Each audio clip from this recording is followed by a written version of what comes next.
Hey man, it's your boy MMA Habits back at it again. Giving a reaction to the UFC Seattle fight night. That's right. If I'm honest, I didn't watch most of the prelims. I was at work. The only fights I really saw were these three, so I'm just gonna give a breakdown for these. Starting off with Henry Zupupu and Song Yadong.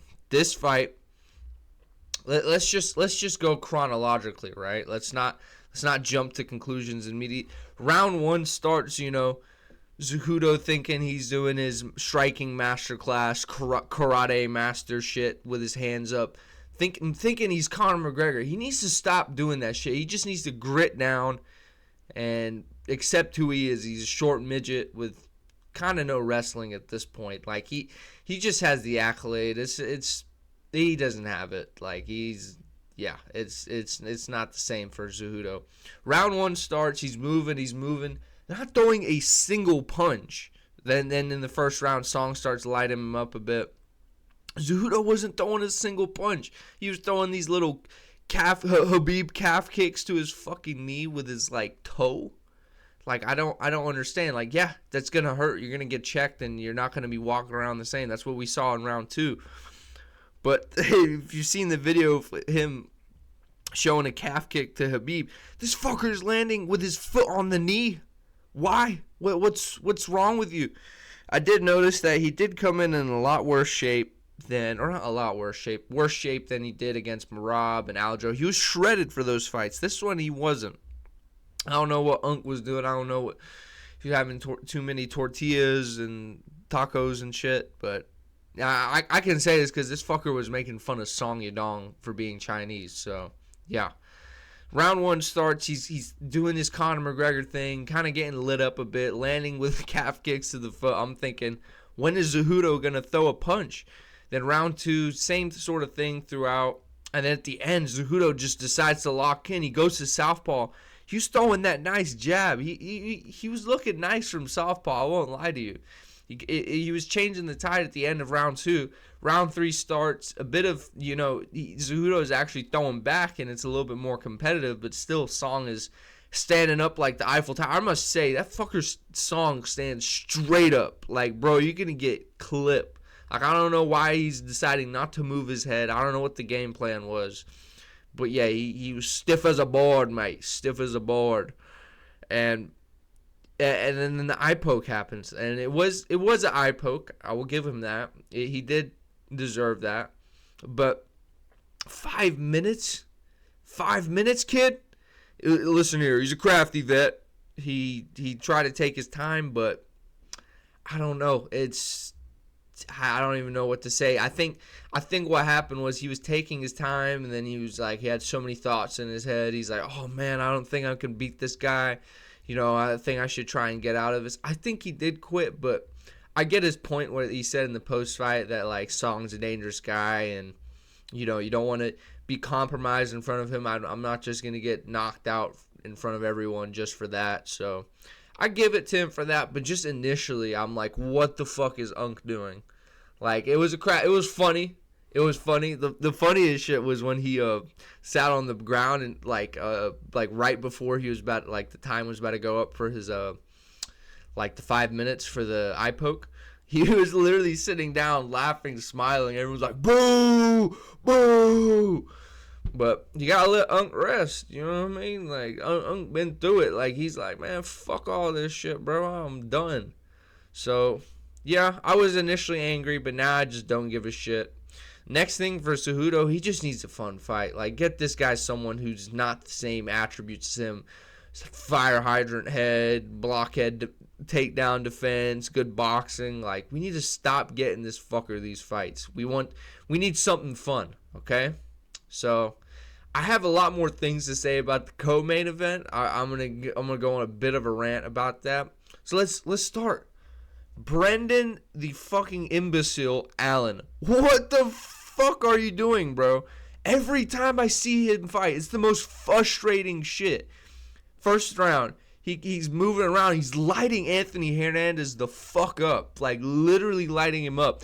Initiates the grappling. This fucker is literally Humpty Dumpty. Like, this dude has no balance. He has no coordination. He has no understanding of, oh shit, wait a minute. He has the ego, too big of an ego to be like, oh shit, he's out grappling. Maybe I should just like fight to stay on the feet, because you were lighting him up on the feet, bro. Like, that's every Anthony Hernandez fight, I guess. Maybe that's just how it is for every fight with Anthony Hernandez. But what the fuck is you doing, bro? Like, I know it's a known thing that Brendan Allen is not the sharpest tool in the shed. This fucker, what's in his brain? Like, does he have generational lead poisoning? Like, I don't understand what's going on in Indiana. What the fuck? Like, he kept jumping. Like, he has to jump for stupid positions every time. Why? Why just stand up? Just light him up on the feet. I understand he was gassing out in the second and third, but it could have been, you could have like pulled away to where Anthony Hernandez wasn't like initiating as much in the grappling. You need to punish this fucker. I don't get it. What the fuck is up with him? He has no hip control. Like, his hips are like, I couldn't count how many times he just gave up a position just simply by toppling over, having no awareness on the ground, no awareness of balance. I just don't understand. Like, what the fuck is up with Brendan Allen? Same with the lmao fight. He was doing good on the feet. He starts initiating the grappling, going for these takedowns, basically getting pancaked, and then lmao just gets into full mount. Same shit with this. Anthony Hernandez was just putting it on him. Gotta give respect. Really good performance. Brendan Allen has all the tools. He's just an imbecile. Like, that was the most frustrating. I was screaming watching that. Even though, like, Brendan Allen, like, I'm not a fan of Brendan Allen. Why am I tweaking out over this dumbass fight with Brendan Allen? Like, I don't even care for him. Yet, it's just, come on. Like, somebody has to tell you, listen here, kid. You're not all that on the ground. Like, he's good on the ground. He just does it to the wrong people. Like, if it's not working, he has zero ability to adjust, zero ability to be like, oh shit, I'm losing this fight on the ground. Let me just get up and start trying to light him up on the feet. No adjustments whatsoever. I will not be watching Brendan Allen's fights further. I probably will, but still, come on. Like, that was disgraceful. I know it's, people are like, what are you saying, man? Like, yeah, how about you get in there in Brendan Allen's position? You do that. Yeah, you're right. I probably wouldn't do as good, but still, with all his physical assets, he should be able to, I don't know, put some hooks in on the back, like hook his leg on his, like, control his hips, brother. Control his hips. Sink your hips in. He has no hip control whatsoever. I just have no hope for him. Like, he's very talented. He's very good. He looked good on the feet compared to Anthony Hernandez, but just, come on, bro. Like, just lock the fuck in. All right, that's done. I'm done ranting about that fight. We'll talk about Rob Font versus Gene Motsumitsu, where the fuck this bum is. Lost his O to Rob Bum. But it was a good fight, you know. Look, Rob was, you know, walking him down with that Boston power.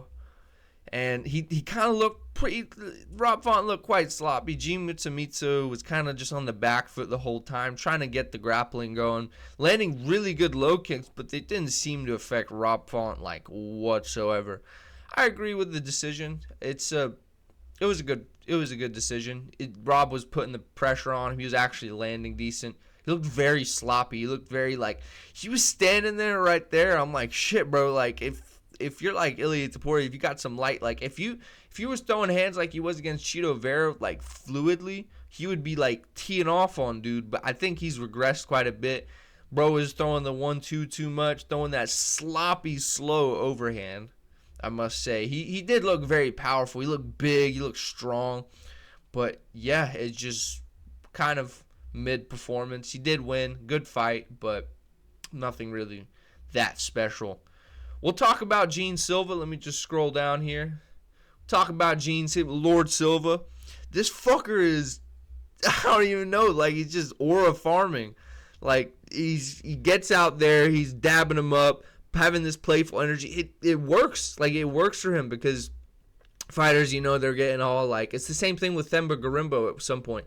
They see him and they're like, oh, you know, he's a nice guy. He's like, he's fucking around and whatnot. He kind of takes you off your guard. Next thing you know, this fucker's landing a left hook to right hand, sleeping you, being like, fight's over, fight's over. You'd be like, nah, fuck that. And then he hops in, elbow, elbow, elbow to the fucking body, and then last one straight to the dome, bro.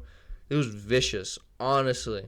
But I see Gene Silva has much more of a chance to become champ now since Ilya's gone, because I did not see Gene Silva beating Ilya.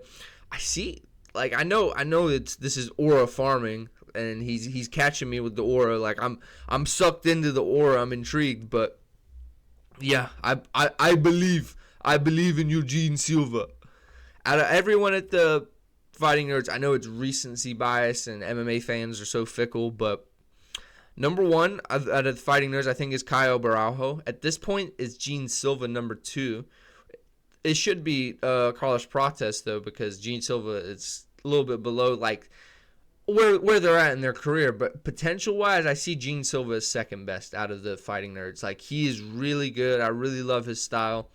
Very, very fluid. He's got the more grit on his punches than most of the guys there. He's got really good hooks, uppercuts. That uppercut is nasty from him. He kind of postures on the head, puts your head down when you're facing down, and just loads that son of a gun up right your shit. So yeah, that's the fight card for me. I know there was other fights, there was other good ones, like where is he at? Ion Kutalaba, thank God he finally won. Yeah, representing Moldova, beating Ibo Aslan, a little bit of a upset, and got some Ricky Simone put that boy Javid Basharat in his place. Fuck that boy. And the rest are nobodies. So that's my reaction to the fight card. Let me know what you guys thought of the breakdown and whatnot. What'd you think about the main event? I have more things to say than the co-main event, but for some odd reason. But initially, I don't really give a shit about the main event, if I'm being honest. I don't really care about it. It really sucks for Song Yadong. Like, I seen him walking around. I'm like, bro, I feel so bad for Brody. He'd been out for so long, and this bullshit happens. Fuck. He must be thinking, fuck Cejudo. But yeah, that's my initial breakdown. Let me know what you guys think in the comments, and until next time.